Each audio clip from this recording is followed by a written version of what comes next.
Norm Wamer here, NWA Championship International Wrestling. I'm joined by the franchise, Shane Douglas, and been wanting to catch up for a little while here. And we all know the history, we all know the past. We don't have to rehash all that. But you are back in the National Wrestling Alliance, and with all that being said, I don't know, can you term this as a successful return? I don't even see it as a return. My take on this is simple, Norm. If I've been nothing in my career, I've been an opportunist. Where's the best place to apply my skills? Where do I have the greatest chance of success? But that, in my head, my career is something that's past tense. I don't harbor ideas of more belts or more main events or being the top dog in the company anymore.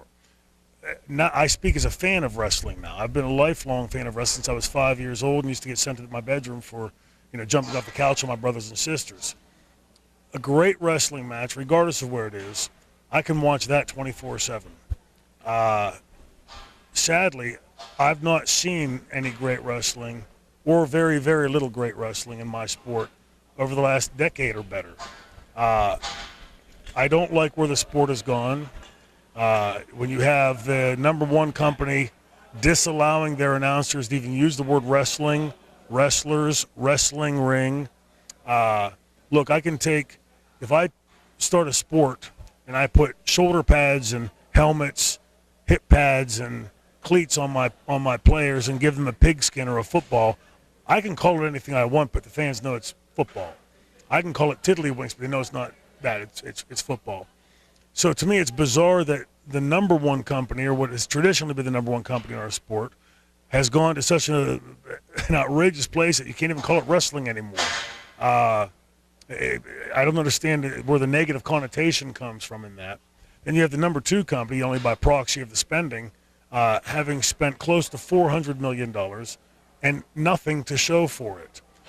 Least of all, a great wrestling product. As I reach this stage in my life, I want to be able to spend the next 5, 50, 150, how many I've got left. I want to be able to sit at home and turn on the television like I did when I was a kid and watch great wrestling. I don't believe I'm going to get that from the WWE. I know I'm not going to get it from TNA. I had hopes with Ring of Honor. I think that's sort of going its route.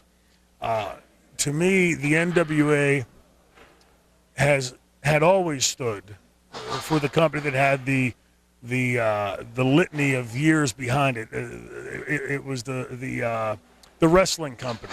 Even when the WWF and the NWA were sparring to find that place back in the early 80s, I was the kid that was watching the NWA on cable and barely paying attention to WWF. I wasn't a Hulk Hogan guy, nothing against them.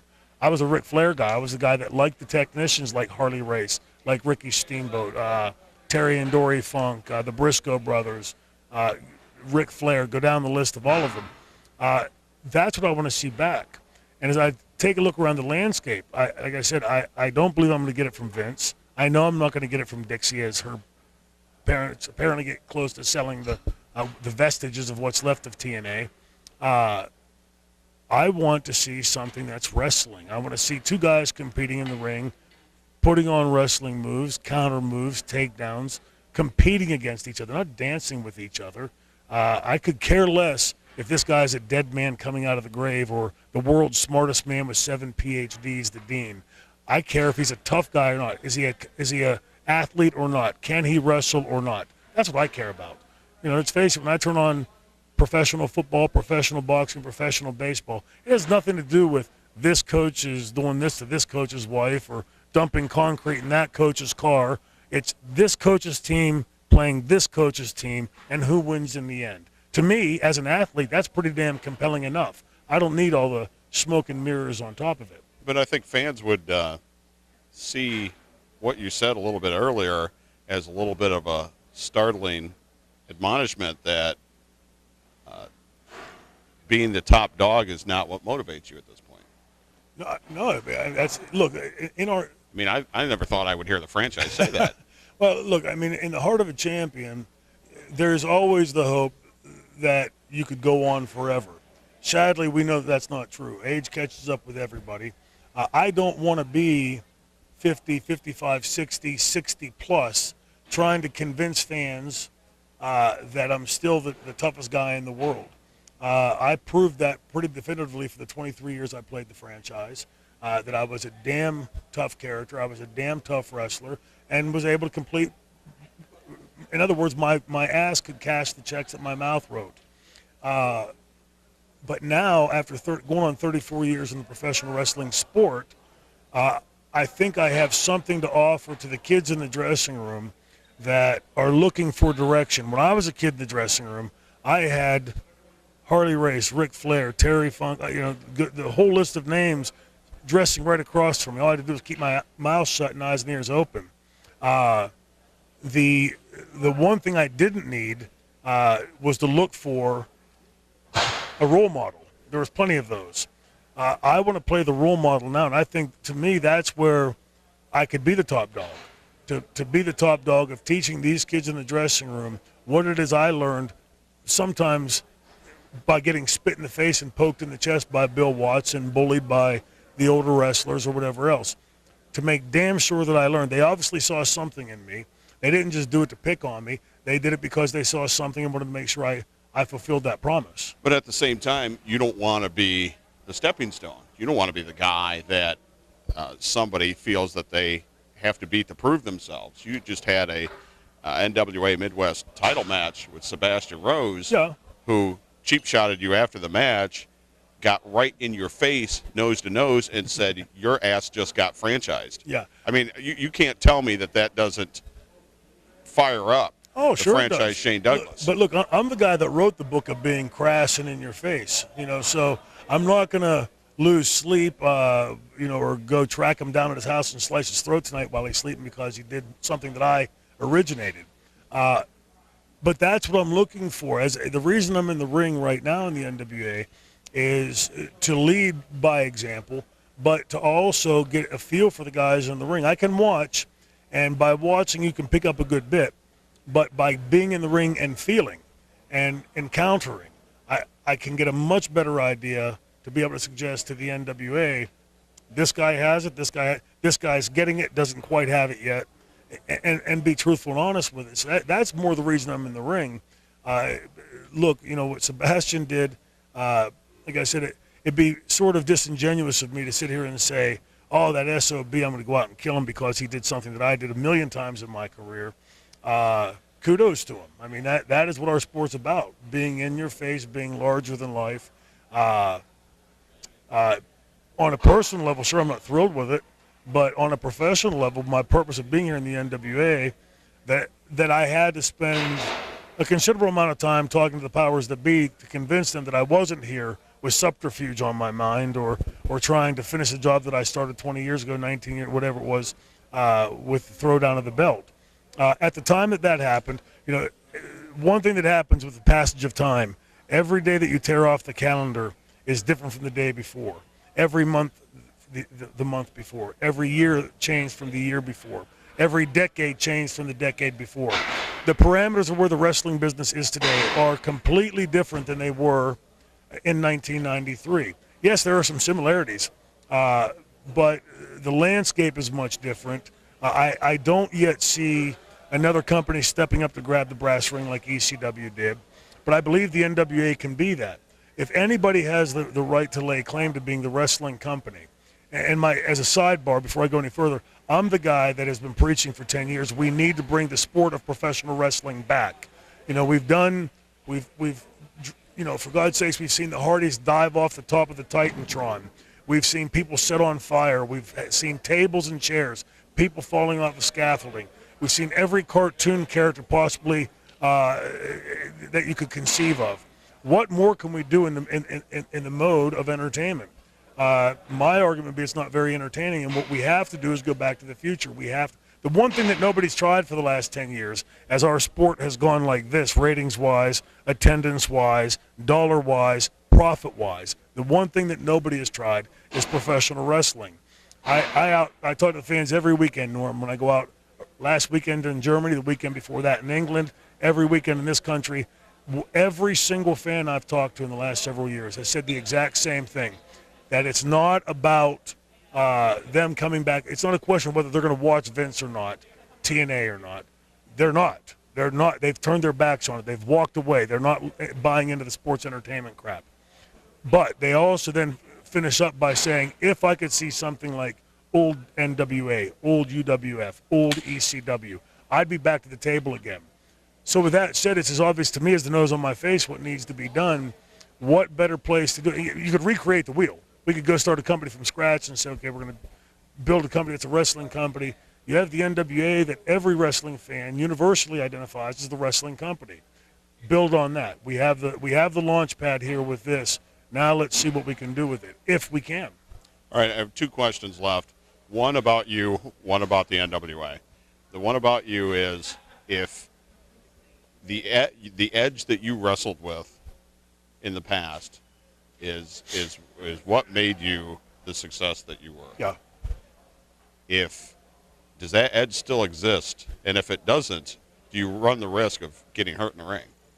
Absolutely, but the edge, I don't have to yell and scream to prove that the edge is there. I think the very fact that Sebastian Rhodes did what he did, capitalized on an existing injury, and then afterwards dotted the I by knocking me down with the belt. I think if you ask Sebastian Rhodes in his head at that second, he realized the edge is still there. But I'm maybe not explaining it properly. I don't feel that I have anything to prove to go out. If I would have gone out and beaten Sebastian Rhodes in that match, if I would have gone out and beat everybody I've ever wrestled from this point forward, there's really, the wins column in my career is so much larger than the loss column in my career. I've lost my share of matches, and they're not fun. But it's not about that to me. Some guys, keep a book and they can tell you exactly what the number is at this stage of their career. I have no idea what the number is. But I'd be willing to bet that the wins column is vastly larger than the loss column. The belts that I've won, so numerous that I can't even keep track of in my head. I have to go back and look in the books to see what is there and what's not there. It's not about that to me anymore because I could win the belt again, and that would make me a 4-time world champion, or 5 if you count the first NWA. But you see, to me, I started out as a snot-nosed kid in New Brighton, Pennsylvania, with just a dream of having a professional wrestling match.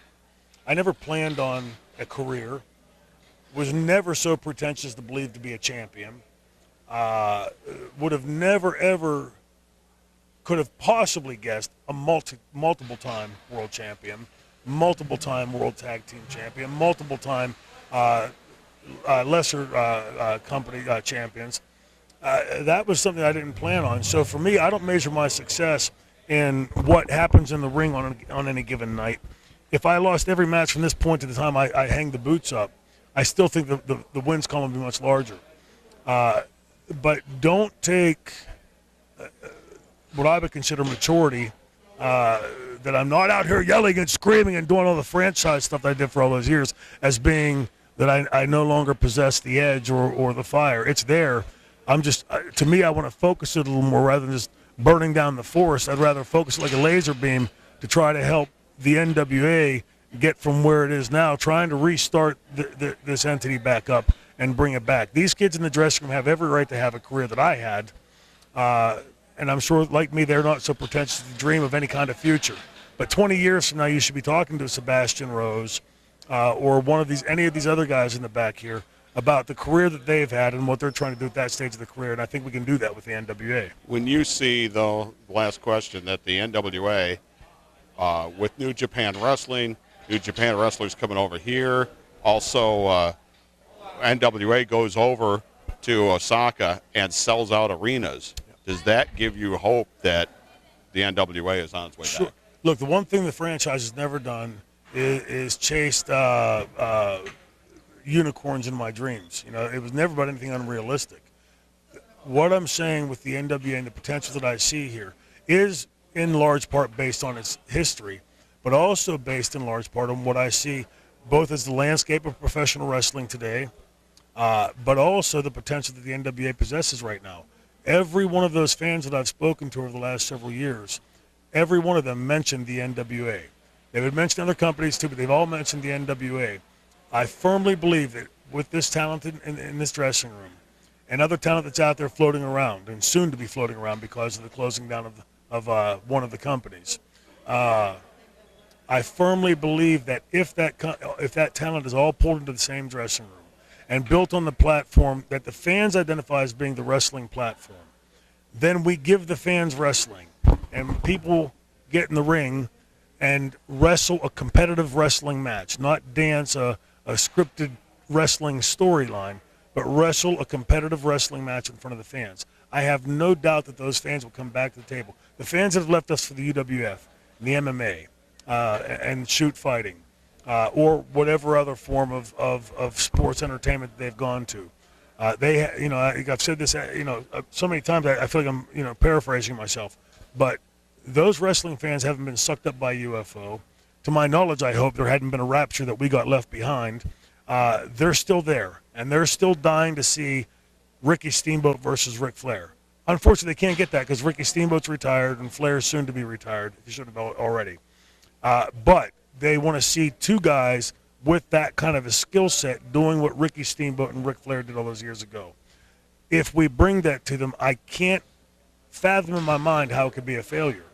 And again, to wrap it up, I believe that the NWA possesses all of those because of the connection to the Japan. And you mentioned Japan because the Japanese have a very strong sense of identity to past. And they know the past history. What I'm talking about, the Japanese fans understand the NWA history, and they know that with that they can reach back and capture some of that magic to put forward and build to the future. If we do that, I don't know how we can fail. No guarantee of success, but much greater chance of success if we build on those things, all the stuff that we're talking about. Well, I just wanted to take a moment and say thank you. Thank you for doing the interview. Thank you for being here. Thank you, brother. In NWA Championship International Wrestling. You've always been one of my favorite performers, and now you're one of my favorite people. Thank you. Now let's just hope that a year or 5 from now we look back at this interview and say, hey, remember that day we were talking about? I believe we can. Thank you, brother. I hope we can. Good talking Very much so. Franchise Shane Douglas. All right, more coming up here on Powerbomb Wrestling, the superstars of NWA Championship International Wrestling.